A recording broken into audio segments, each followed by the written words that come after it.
Duwende o nuno sa punso. Mga karaniwang katawagan sa mga maliit na nilalang na hindi nakikita ng mga karaniwang tao.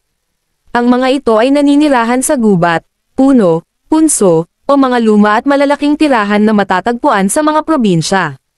Ang duwende ay nagpapakita sa mga iilang tao lang, kapag ikaw ay kanilang nagustuhan. Katulad ng duwende na naninirahan sa bahay, ayon sa mga nakakakita, sila ay nakikipaglaro. Dinadala ng duwende ang taong kanyang kinaibigan sa lugar nila. Sa mga karaniwang kwento na nagpasalin-salin sa bawat henerasyon, ang kanilang lugar ay isang paraiso na di inaakala ng tao na may ganito. Puno ng ginto ang kanilang kaharian. Sila ay mahilig magkolekta ng mga iba't ibang bagay. May kasabihan ang matatanda na kapag may nawala na bagay sa iyong bahay ito ay kinuha ng duwende, na kahit hanapin mo ay hindi makikita. At kapag napagpayahan mong huminto sa paghahanap saka ito lalabas sa isang lugar na parang walang nagyari. May mga duwende din na nagkakagusto sa tao. Karaniwan ay sa mga babae. Ito ay kanilang inaangkin ng hindi namamalayan.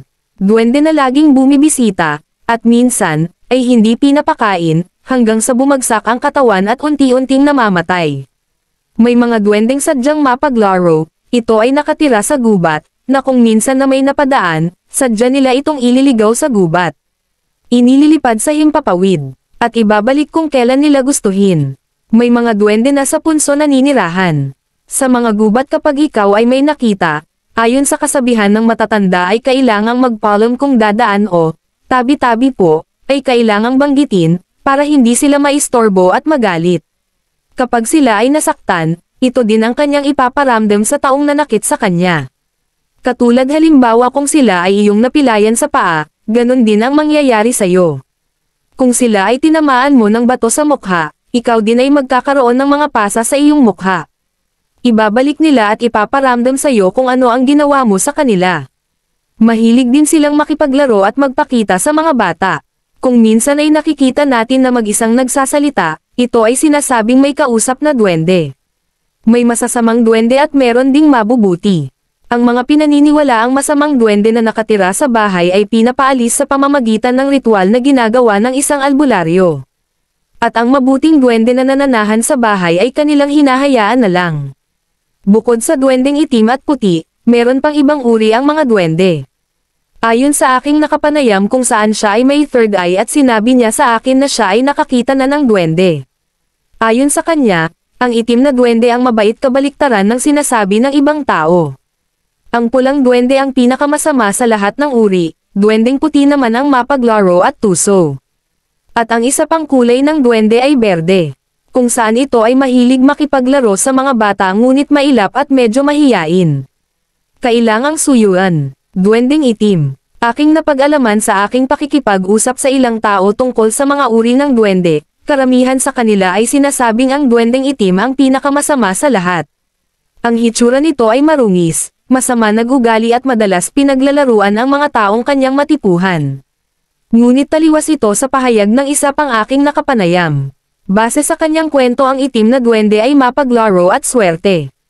Kapag daw ikaw ay nakakita ng itim na duwende, ito ay nakapagbibigay ng swerte sa iyong buhay, ngunit wag lang silang gagambolin.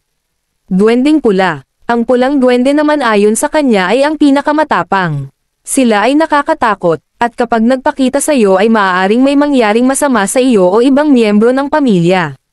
Huwag makipagkasundo sa duwendeng pula sapagkat ito daw ay tuso. Maaaring kapag ikaw ay nakipagsundo ay hindi niya tuparin ang inyong usapan. Hanggat maaari ito ay iwasan. Duwendeng puti. Ang duwendeng puti ay tahimik. Kapag siya ay nagpakita, huwag kausapin dahil kapag nakuha niya ang iyong atensyon, ikaw ay paglalaroan nito. Ngunit ito ay mapaglaro lalo na sa mga bata.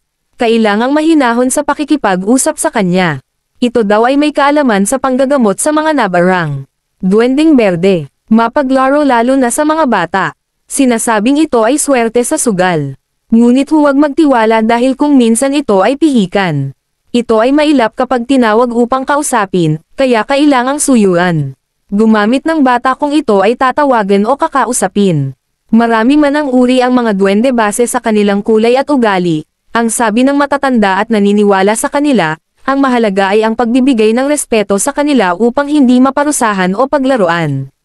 Katulad natin, kailangan din nila ang respeto mula sa atin.